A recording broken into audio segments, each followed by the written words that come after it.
Stanislas a parlé de quelque chose qui concerne ce qu'il découvre à propos d'une vigilance qui lui est quasi naturelle, spontanée, et il marquait bien la différence avec quelque chose que personnellement je comprends très bien quand on n'est pas dans son état, peut-être ou le tien, que par exemple je fais de la méditation, je dois faire un effort vraiment important, enfin, voilà. En particulier moi, je veux dire, pour être dans cette vigilance, c'est un effort. Je dirais que j'entends dans la vibration de tes mots, quand tu dis que l'effort que tu fais dans tes méditations, on sent qu'il y a de la force, je dirais presque une force physique là-dedans, et on est plus près du contrôle que de la maîtrise. Et ce dont on parle pour parfois garder l'attention précise sur quelque chose sur lequel je veux travailler, ça a à voir avec la maîtrise et non plus avec le contrôle. Et il y a quelque chose à placer en soi de l'ordre du maître. Et quand le maître dit « regarde là », il regarde là, mais c'est comme s'il y a plein de disciples qui viennent un peu le distraire. Et ce qui fait que le mental interfère et que des pensées arrivent et hop, il y a adhésion aux pensées. Alors, la maîtrise, c'est vraiment « je suis et je reste ». Et bien évidemment, on n'y arrive pas au début. Alors, il y a « ça lâche » et « je reviens ». C'est comme une espèce d'entraînement, comme muscler la conscience pour rester dans l'espace où elle doit rester.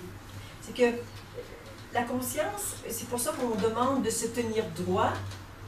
C'est un peu comme, surtout si on est identifié au corps, c'est difficile d'être vraiment dans cette verticalité quand le corps est comme ça.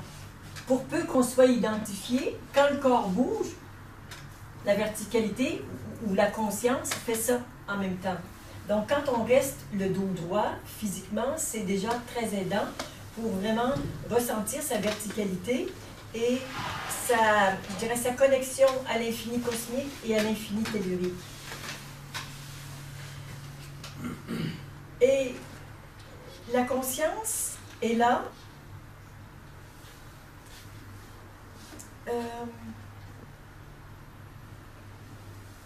Je dirais, elle anime, elle fait vivre la forme, qu'on appelle Salia, avec tout ce que ça inclut au niveau psychologique, au niveau physique, mental, vraiment sous tous les aspects. Dans la forme, il y a, je dirais, par exemple, une souffrance, un malaise. Et ce malaise fait en sorte que la conscience s'y colle. Alors, il faut donc un autre programme pour dire maintenant, on se désidentifie de ça et la conscience reprend. Parce que la conscience que je suis, c'est rien.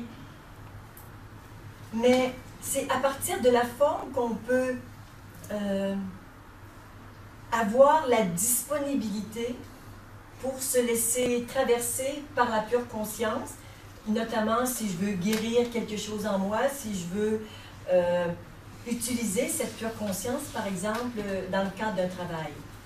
Alors, tout se fait au niveau de la forme. Alors, j'ai des programmes ou des mémoires de souffrance, mais j'ajoute une intention qui est d'aller libérer ça et j'utilise la pure conscience pour ça, pour vraiment nettoyer, nettoyer, nettoyer, libérer, purifier, guérir, transformer.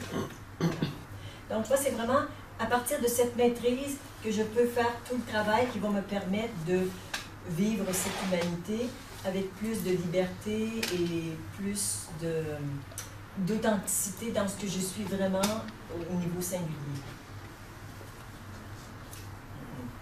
Mais au début, c'est vrai que la maîtrise s'apparente un peu au contrôle. Et on ne peut pas dire c'est facile d'être dans cette vigilance naturelle. Oui, mais ceux qui n'y sont pas, comment ils font? Alors, il y a bien un chemin qu'on peut baliser pour aider chacun à faire quelques pas pour retrouver un peu cette maîtrise. Voir que pour certains, l'état méditatif est plus facile dans l'action que dans la non-action.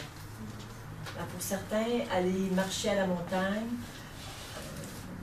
pour moi, les travaux ménagers sont très méditatifs. Les pousseter, nettoyer les carreaux, je trouve qu'il n'y a rien de plus méditatif que ça.